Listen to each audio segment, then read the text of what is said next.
մենք ինքներս քննադատում ենք, գիտեք, Փաշինյանին, որ գուցե այդ աշճանի զիջումներ կարելի է չանել եւ նույն բանին հասնել։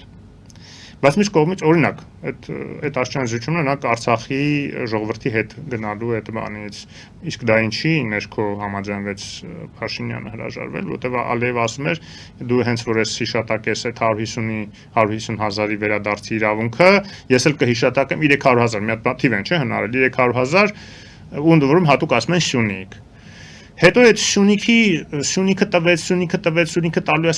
այդ նարատիվ անընդհատ այնքան կրկնեցին, այդ 5-րդ շարասյունը, հա, այդ ռսաճորտերը Հայաստանում նստած, Ռոբերտ Քոչյանի գլխավորած եւ մնացած այդ պսևդո ընդդիմադիրների պսևդո, որտեղ դրանք քրեավորիգարխային ընդդիմություն չեն, քաղաքական ուժ չեն, հա։ Այնքան բանացի, որ հիմա փաստորեն այն, որ ոչ մի Սյունիք էլ ոչ մեկ չի տալիս, դա մեծ պլյուս է արդեն գրանցվում իշխանությունների համար։ Եվ իշխանությունը փաստորեն ոչ թե նպատակ է դրել ավելի լուրջ ինչ-որ խնդիրներ, այլ այն ինչ որ չկա, այն վտանգ, այդպեսի վտանգ չի եղել, Ադրբեջանը կյանքում չէր կարողանալու եւ չէր պատրաստվում Սյունիքի վրա հարձակվել, Սյունիք գրավել։ Հա, այսինքն կար Մեղրի այդ ճանապարհը, որ ինքը անվանում է Զանգեզուրի միջանցք գրավելու վտանգ, որի մասին կար նաեւ արտահոս, դրա մասին խոսել ենք։ Բայց փոխանակ այդպես ասեն, որ այդ վտանգը կա եւ բոլոր հաշվարկները դրա վրա կառուցեն եւ փորձեն օգնել նաեւ պետությանը խորհուրդներով, ճիշտ քաղաքականությամբ, համագործակցաբար, ոնց անել որ դա կանխել, իրանք այնպես մի հատ կեղծ վախեր են գեներացնում հասարակության մեջ։ Հեսա Սյունիքը տալիս է, հիմա նույնիսկ ասում են տվել է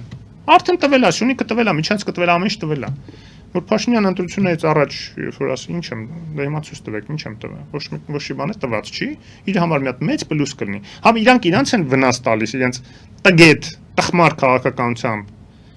այդ նարատիվներով։ Համ պետությանն են վնաս տալի, որտեղ այդ վախերը երբ որ գեներացնում են հասարակության համար, իշխանություններն էլ է շատ դեպքում տուրք տալիս այդ վախերին եւ այդ վախերը կանխելու եւ չեզոքացնելու համար գնում զիջումների, որ ավելի երաշխավորված լինի այդպիսի բաներ չտալը։ Նույն այդ 300 հազարի դեպքում, եթե բարձ քննարկում սկսեն, դիսկուրսը ծավալվել հետեւյալի շուրջ, մի հատ այնինչ որ մենք ենք առաջարկում։ Ոչ թե որ, հա, այսա Փաշինյանը 300 հազար ադրբեջանցի է բերելու լցնի Սյունիք եւ Հայաստան, այլ պարզ քննարկենք, ասենք, եկեք մի հատ միջազգային, եթե Ալիև ասում է 300 հազար պիտի բերես, մենք էլ ասում ենք 150 հազար պլյուս 350 հազար էլ Բաքվից ու Գայթից մյուս տեղից փախստականները, եկեք մի հատ միջազգային բան ստեղծենք, երկուսս էլ պահանջում ենք, չէ՞ որ վերադարձի իրավունք փախստականների։ Միջազգային հովանու ներքո կա ՄԱԿ-ի միջազգային բանը փախստականների գծով հանձնակատար, որը ի դեպ նոյեմբերի 9-ի պայմանավորվածությունների համաձայն պետք է Ստեփանակերտում նստեր եւ ապահովեր փախստականների վերադարձը, ընդ որում երկկողմ եւ հայերի եւ ադրբեջանցիների Արցախի տարբեր տեղեր։ Այդ հանձնակատարի ներքո, ՄԱԿ-ի ներքո, ԵԱԿ-ի ներքո, չգիտեմ ինչի անուն ուզում եք դրեք, բայց միջազգային փորձագետների ներկայությամբ մի հատ դնենք հաշվենք, քանի հոգի է ադրբեջանցիներից ռեալ կորցրել իրենց տները եւ իրավունք ունի վերադառնալու, իսկ դա 1%-ն էլ չի կազմում այդ իրենց փախստականների, որտեղ փախստական չեն դրանք։ Եթե դու տներդ փոխանակել ես հայերի հետ գնացել ես,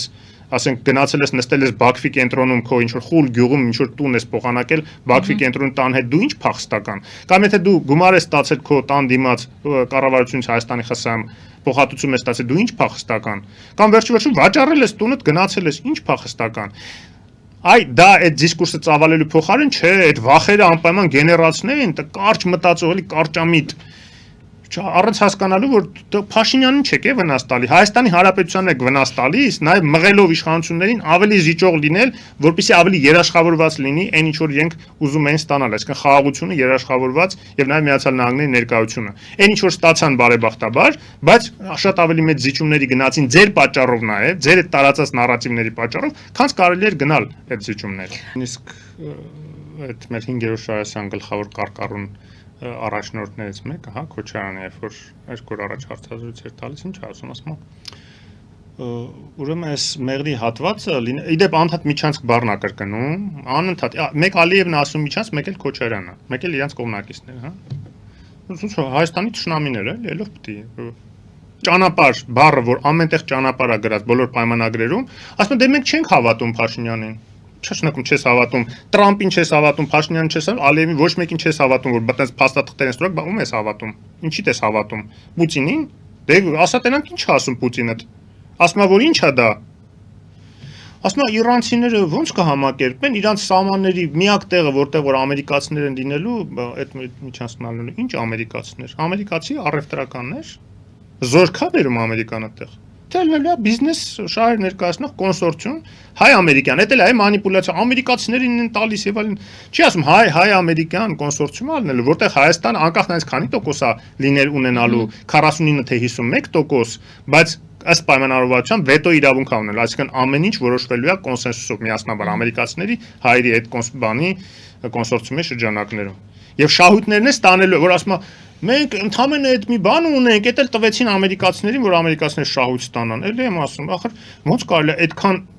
սեփական ժողովրդի էշի տեղ դրածներ, չնայած իրանք անդադ ասում են, չէ՞, դե խորապես անասուն, ժեղ, բան, իրանք ու իրանք կողմնակիցներ չեն ասում հայ ժողովրդին։ Որ մտածես, որ մարդիկ քեզ հավատալու են, վաղմիսոտ չի բարձվելու ավելի մանրամասն, երբ որ վերջնական փաստաթղթերը ստորագրվի, որ այդ շահույթները Հայաստանն էլ է ստանում առանց ներդրում անելու։ Ընդ որում այդ խոսքը մենակ այդ 140 միլիոնի ներդրումը չէ, դա առաջին տրանշն է։ Որ ասում է դե մենք մեր հաշվարկներով երկաթգիծը մի 150 միլիոն պետք է նստի, ես ինչքան։ Բա այն մնացածը, գազատար, նավթատարը ով պետք է կառուցի։ Էլի ինչ փողերով ես կառուցելու, այդ բանով կառավարության պաուստային ֆոնդով, որ հսկայական ExxonMobil-ը ներգրավում, որ միլիարդավոր բանի դոլարների ծախս պետք է արվի, հոմենակ այդ կտորը չի այդ անտերը։ Բանից սև բան Կասպից ծովից միջև գրական ծով կամ միջև սև ծով պետք է կամ միջև Եվրոպա ցամաքային նայած ինչ բանով կանեն որոշումը կկայացվի նավթատարեր գազատարեր պետք է կառուցվի որի վրա մենք նստելու ենք ու օգտվելու ենք դրանից եւ դա ամենաառանցքայինն է որ եթե մենք մեր փողերով պետք է Ադրբեջանի հետ պայմանավորվենք Ադրբեջանը կյանքում չէր համաձայնվի դե ամերիկացիները իրենց շահերով պետք է գային այո իրանց շահույթն է պետք է ունենային միայն այդ դեպքում այդ ամեն ինչը տեղի կունենար Այդքան պրիմիտիվ, լավ կամ ինքը իրոք չի հասկանում, չնայած ես հավատում եմ, որ կարող է չի հասկանում, ոնց որ կառավարել է 10 տարի եւ հասցրեց այս վիճակին երկիրը, մեկ ինքը, մեկ էլ իր այն բանը, զույգը Սերժ Սարգսյանը, չեմ զարմանում, որ չեն էլ հասկանում այդ ամեն ինչը, տարական, քաղաքագիտական, աշխարհաքաղաքական էլեմենտները չեն հասկանում, որտեղ իրանց ռազմարյատական ինչ որ գալիս է Մոսկվայից, իրանք այդ են մենակ կարդում, թութակին ման կրկնում։ Պատահական չի էլի, որ Կիկոսի մահայքյաթը Հայաստանում ա ծնվել։ Ուրիշ ոչ մի պետության երկրի ժողովրդի մոտ այդպիսի յուրահատուկ բան չկա։ Դե ես ասում եմ այն ինչ քննարկվում է։ Ես հասկանում եմ, այո, Քոչարյանը նստած Կիկոսի մահ էր պատմում նաև այնտեղ։ Եվ այդ մնացածը բոլորը ասում են հեսա Թուրքիան էս կանի այն կանի։ Մի րոպե, ուրեմն ամերիկացիները հազիվ հաջողացել են, եկել են նստել են այդ ճանապարհի վրա, ու հիմա այնտեղ Չինաստանը մազերը պիտում է ոնց թե ամերիկացիները մեր մեկ գոտի մեկ ուղու վրա են նստել, եվրոպացիները այնտեղ խանդի տեսաններ են սարքում, հանգած պետք է ամերիկան վերցնի ասի, ահ, Թուրքիա ջան, էս քեզ։ Որպես ինչ։